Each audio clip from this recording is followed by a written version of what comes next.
Halo Sobat Mistik, kembali dengan saya Tian Doko di Bermain Jiwa. Hidup ini hanyalah jalan cerita dari satu aktor dengan banyak peran. Dari sisi mistik, belajar kesadaran itu belajar mengevaluasi diri. Jadi di ajaran lampau ada yang beristilah sebagai kitab diri.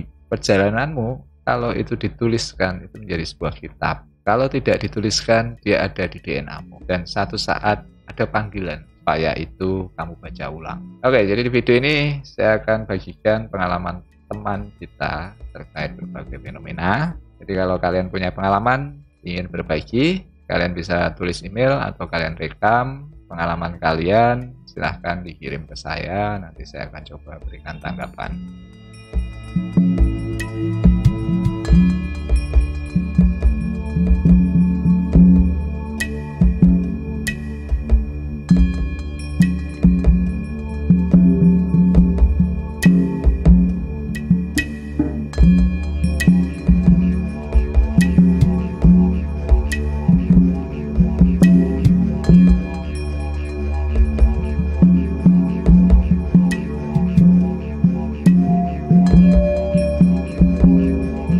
Kenalkan saya usia 30 tahun dan domisili.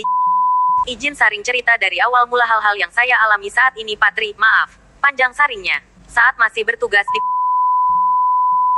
saya pernah mengikuti seminar longevitologi, ilmu yang mempelajari cara untuk memanfaatkan dan menyalurkan energi yang ada di sekitar kita untuk kesembuhan diri sendiri dan sesama, selama 3 hari, 18-23 Februari tahun 2020, diajak oleh teman kantor. Hari pertama pembukaan cakra di dahi. Hari kedua cakra di ubun-ubun. Hari ketiga cakra di punggung dan di tulang ekor. Cara Lao Shi membuka cakra adalah meletakkan salah satu jari mereka di titik cakra sambil memejamkan mata, sambil bernafas dan duduk santai. Setelah selesai mengikuti seminar, selama 1 minggu saya mengalami susah tidur karena saya merasa setiap malam selalu seperti sensasi tersetrum seluruh tubuh. Sampai saya minta bantuan Bapak Kos untuk panggil PLN. Takut ada kebocoran listrik. Saya minta tolong teknisi kantor untuk cek juga. Saya beli pendeteksi listrik untuk mengecek sendiri. Tapi hasilnya tidak ada kebocoran listrik apapun. Lalu saya mengalami seperti, melakukan hubungan, berkedut-berkedut di kemaluan saya. Belakangan saya menyadari kalau kemungkinan perasaan kesetrum itu berasal dari listrik kulkas mini, chargeran, kabel listrik yang masih on dan terurai ke lantai, laptop yang ditaruh di lantai, dengung AC, mesin motor, mobil yang diparkir di parkiran depan kosan membuat saya merasakan sensasi kesetrum tidak nyaman itu. Saya lupa, apakah ada sensasi lainnya setelah itu? Karena saya fokus menjaga diri dari COVID, puji Tuhan tidak terkena sedikit pun. Berat badan saya naik dari 60 kg menjadi 75 kg, biasanya 1 tahun hanya 1 kg. Kemudian pada tanggal 20 Desember tahun 2020 saya mutasi ke baru mulai saya rasakan lagi sensasi kesetrum ini. Saya sempat berpikir apakah karena ada cacing di tubuh mata karena waktu pejamkan mata malam hari mau tidur seperti ada yang bergerak halus seperti benang kena angin, atau asam urat, obesitas, dan medis lainnya. Tapi MCU tahunan karyawan. Saya sehat. Detak jantung yang di atas orang normal, sedikit lebih besar gelombangnya dari orang normal. Awalnya hanya kesetrum saja. Lama-lama merasa seperti ada yang menyengat bagian ubun-ubun. Berdenyut-denyut dan saya susah tidur. Saya sampai pindah kosan 2X karena merasakan kesetrum itu terus. Di kosan saya yang ketiga ini, bulan ketiga kos, Maret tahun 2023, saya mulai merasa ngeri Patri. Karena yang saya rasakan bukan hanya kesetrum. Kadang merasa seperti sedang melawan, menangkis sesuatu yang mau menyentuh saya. Sampai saya tidur pulas. Tidak ingat apakah berhasil disentuh tidak. Tapi saya tidak mimpi apa-apa. Lalu saya juga sering merasakan, sensasi seperti melakukan hubungan. Awalnya saya sudah tidak pernah lagi meditasi. Karena merasa hal tersebut mulai mengganggu emosi saya takut. Jadi 2023 saya mulai lagi doa dengan dibuka dan ditutup meditasi. Tapi bahkan saat sedang berdoa, kemaluan saya berkedut. Pertama kali saya merasa sensasi seperti bersetubuh. Saya mendengar sayup-sayup kecil halus tapi jelas. Suara gemerincing sekumpulan lonceng kecil yang tidak putus. Sampai sensasi itu hilang, suara gemerincing itu juga hilang. Saya terlanjur cerita ke pacar saya punya kenalan praktisi mistik. Awalnya dibilang ketempelan gende. Diminta untuk pembersihan dan segala macam dengan doa agama masing-masing. Tapi tetap saya rasakan, malah terasa semakin intens. Setelah bertemu langsung dengan praktisi tersebut, saya diberikan energi, dikalung rosario, dan dikecilkan frekuensi yang katanya kundalini saya besar. Tapi saat pulang, masih saya merasakan sensasi tersebut. Sampai diminta untuk pindah dulu 1 minggu karena di kosan katanya dikerjai orang yang tidak suka dengan yang punya kosan. Sekarang sudah lepas dari 1 minggu itu. Ketika satu malam saya tidur di kosan, Saya merasa panas dan kembali ada perasaan, sensasi. Maaf, berhubungan. Intinya 2023 ini saya rasakan menjadi semakin peka dari ujung kaki ke ujung kepala ditambah kemaluan saya itu. Bahkan kadang-kadang, ketika sedang ngobrol dan kerja, saya merasakan getaran di sekitar saya ketika berpapasan dengan orang lain. Pernah juga, saya mual ketika masuk ke kamar saya sendiri. Bukan karena bau, bukan karena hal lainnya. Mual dan pusing. Saya juga termasuk orang yang sering mimpi dari yang jelas sampai yang absurd. Tapi saya sering mengingat mimpi yang terjadi dengan rinci. Saya juga pernah berpikir, dalam mimpi, ini mimpi, tapi kok takut ya? Saya simpan beberapa jurnal mimpi yang saya ketik di HP, jika berkenan. Nanti saya share juga atas permintaan di email terpisah. Hal yang membuat saya mempercayai hal-hal tersebut adalah karena bapak saya bisa menyembuhkan orang dengan air dan doa, bisa menetralisir orang yang kerasukan, menerawang mantan saya dan benar. Kemudian mantan saya itu tidak pernah hubungi saya lagi setelah diterawang. Dan hal-hal seperti itu saya lihat dan alami sendiri. Kebetulan juga bapak dari pacar saya melakukan praktek ilmu-ilmu kejawen dulu. Tahun 2005. Saat ini sudah tidak. Saya tidak punya guru. Saya juga hanya bercerita ke satu orang yaitu pacar saya. Sepanjang saya mengalami hal-hal aneh itu, saya sudah browsing tentang santet, ilmu pengasihan, pelet, meraga sukma, DCB hingga saya menemukan channel Patri. Izin, jika berkenan memberikan tanggapan terkait sharing pengalaman saya ini, apabila ingin dibuat konten, saya bersedia, hanya saja nama saya jangan disebutkan. Untuk domisili juga, bisa pakai pulaunya saja Pak. Harapan saya dapat pencerahan, keberanian kembali, dan hidup yang normal dan positif tanpa berlarut-larut memikirkan hal yang negatif karena kekuatan pikiran bisa mengubah tubuh. 2023 ini saya sempat berpikir, dijahili orang, atau dikerjai orang. Suuzon tidak baik sama sekali. Saya mau menghapuskan hal tersebut juga karena perasaan yang saya alami tidak tahu apakah benar atau hanya perasaan saja. Contoh, ketika saya merasa berhasil melawan, seperti ada yang bilang, gagal nih, coba lu dong. Seperti jadi boneka uji coba ilmu, tapi sekali lagi, itu hanya perasaan dan kebetulan yang saya alami, rasakan. Terima kasih banyak atas kesediaan Bapak untuk membaca dan memberikan tanggapan.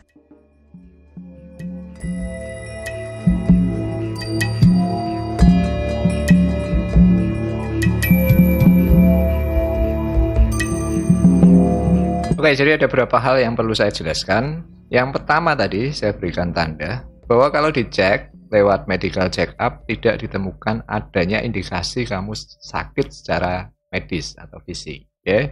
Tapi kamu secara konsisten mengalami gangguan berbagai sensasi tadi. Akhirnya, apa yang sering ditemukan jawaban orang ketika bertanya ke pihak lain, itu pasti di antara dua. Kalau kamu tidak diganggu makhluk halus, kalau tidak, ada pihak lain yang tidak suka kemudian mengirim serangan. Nah, ketika tadi secara medis tidak sakit, kemudian ada saran semacam itu, ini kan akhirnya seperti menjadi jawaban. Dan itu memperkuat program kita, pikiranmu menciptakan masalah itu menjadi semakin ada dan semakin kuat. Oke? Nah, kenapa ini bisa terjadi?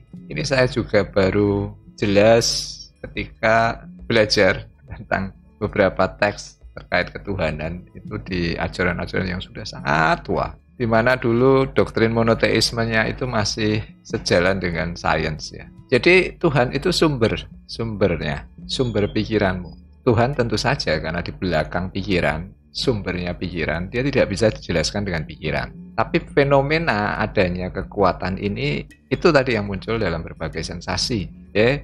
Karena ini hilang, nah ini jadi timbul banyak masalah. Masalahnya apa? Jadi setiap kali kita ada problem, orang menyalahkan ada pihak yang membuat dia berbuat salah. Wah, saya diganggu setan, saya khilaf. Okay? Jadi selama itu orang tidak belajar tentang kesadaran. Sisi yang lain kemudian karena doktrin monoteismenya itu yang hilang, orang kemudian menciptakan Tuhan versinya sendiri-sendiri. Nah, ini yang jadi konflik politik dan sebagainya. Padahal jelas di ajaran puncak biasanya Tuhan itu sumber. Jadi yang namanya sumber itu diketahui kalau ada efek dari situ. Dikatakan sumber mata air, ya karena keluar airnya. Tapi kalau tidak keluar airnya, ya tidak tahu itu sumber. Sumber cahaya, ya karena ada efeknya. Jadi seperti itulah Tuhan. Kita hanya mengetahui efeknya. Karena ada efek itu, kita pasti ada sumbernya. Berhenti di situ saja. Yang namanya sumber tanpa batas ya ini menjadi misteri terus. Akan selalu dicari, didefinisikan dengan banyak agama, dengan banyak sains. Seperti itu.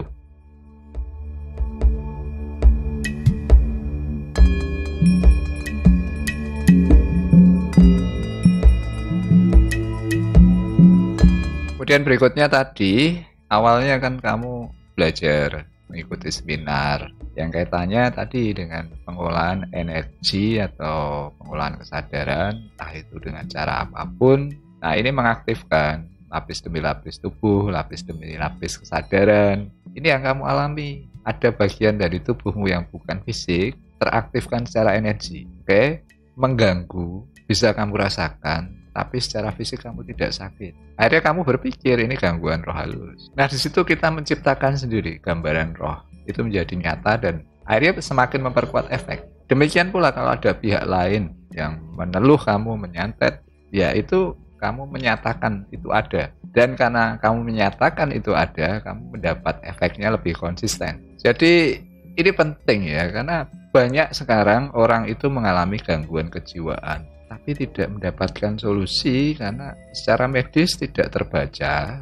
Ketika bertanya ke orang yang bukan medis, akhirnya kembali apa yang orang katakan klinik, karena level spiritualitasnya ada yang hilang di sana. Ya kalau bukti sederhana, fenomena santet, teluh, gendam, kesurupan massal, penampakan hantu. Kalau di luar jarang, ya karena mereka tidak mempercayai hal itu. Karena pikiran kita itu menciptakan realitas kita sendiri. Ini yang dikatakan kita itu kreatornya, kita punya daya ciptanya. Akhirnya ya kembali mengosongkan, menetralisir itu. Ini akan membantu nanti untuk tadi aktivitas energimu yang mulai bangkit.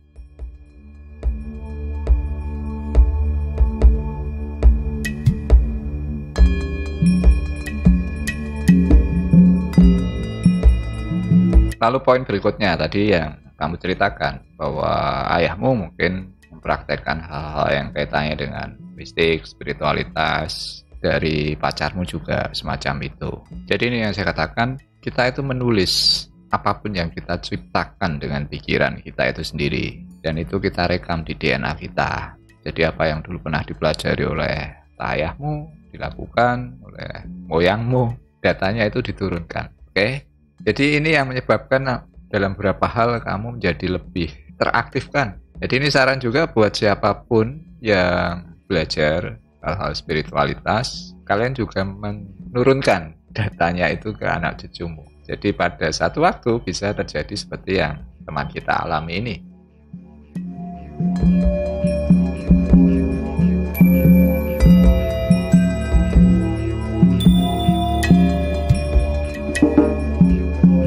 Oke, lalu bagaimana solusinya? Jadi apapun yang tadi kamu alami dengan berbagai fenomena tadi, kamu mengalami ada seperti sengatan di ubun-ubun, ada sensasi seperti berkelahi, kemudian kemaluanmu berkedut-kedut. Ya ini bagian dari aktivasi energi ya, ketika aliran kundalininya itu mulai aktif. Begitu juga fenomena suara, geberincing, sensasi panas. Problemnya di mana? Problemnya adalah ada bagian tubuh yang bukan fisik, yang memiliki lapis kesadaran yang berbeda, mulai teraktifkan, tapi tidak sesuai dengan apa yang kamu ketahui saat ini, apa yang kamu percaya. Oke? Jadi poin sederhana, saya mulai sembuh ketika melepas apapun yang saya percaya, dan itu tidak mudah, proses panjang. Fenomena itu yang berulang-ulang juga saya alami, bagaimana melampaui ketakutan. Jadi orang itu pasti takut nanti mati, ya kan? Tubuhnya keluar, kemudian diserang. Saya justru sembuh ketika saya lelah, kemudian berserah. Baru di situ saya sadar, oh iya, kalau saya keluar tubuh, berarti saya itu apa yang keluar? Artinya, saya bukan tubuh. Tubuh bisa mati, kalau yang bukan tubuh ini tadi, berarti tidak bisa mati. Nggak ada wujudnya. Jadi semenjak itu, kemudian lapis kesadaran saya mulai teraktifkan. Nah, mulai selaras. Yang tadinya mimpi sadar hanya bisa mengambil alih kendali mimpi. Kemudian seperti yang kamu ceritakan, sensasi tadi bersetubuh, itu adalah efek tadi yin dan yang, kemudian ida dan pingala, aliran listrik negatif dan positif. Kalau kamu bisa melampaui ketakutan, melepas semua belief tadi, beberapa orang bisa mengalami orgasme. Jadi orgasme secara spiritual ya. Jadi kamu akan merasakan sebuah kebahagiaan, kerinduan. Nah, di situ orang kemudian akan berubah semua wawasan tentang kehidupannya. Oke?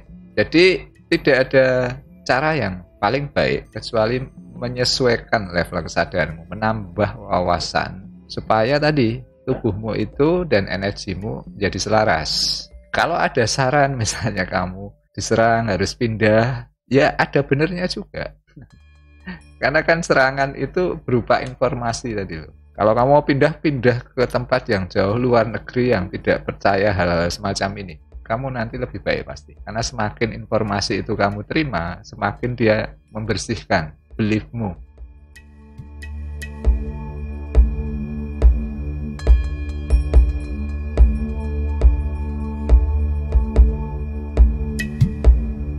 Oke, ini saja yang bisa saya berikan tanggapan dan saran saya juga ke siapapun. Kalau mengalami hal-hal semacam ini, pastikan itu bukan sakit secara fisik. Itu yang pertama, jadi harus cek medis. Yang kedua, kalian juga perlu berkonsultasi untuk mendapat alasan ya secara keilmuan modern yang kaitannya dengan psyche ya, jiwa, psikolog, psikiater, oke?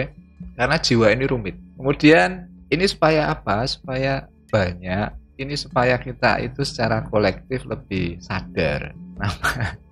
Yang namanya orang sakit jiwa, setiap orang itu pasti punya potensi, pasti ada gangguan mental. Oke, sebagai penutup, saran saya buat siapapun juga, kalau kalian mengalami fenomena semacam ini, yang pertama pastikan ya, bukan sakit secara fisik. Apakah ada gangguan atau tidak, itu perlu dipastikan. Yang kedua juga meminta saran pada siapapun yang berkompeten ya, entah psikolog, psikiater, ya kan, supaya kalian punya satu alasan yang terukur. Kemudian ketiga, kendala kita yang di negeri timur itu memang kuat kepercayaan akan roh halus. Jadi di situ sebetulnya ujian. Kita belajar untuk naik level kesadaran secara spiritualitas. Jadi kalau kita belum menemukan itu, tadi pasti ada bentrok. Energi kita secara lapis kesadaran itu naik, tapi programnya tidak sesuai. Oke, jadi ini supaya secara kolektif kita itu menjadi lebih peduli. Banyak orang yang mengalami gangguan justru semakin parah karena tidak mendapatkan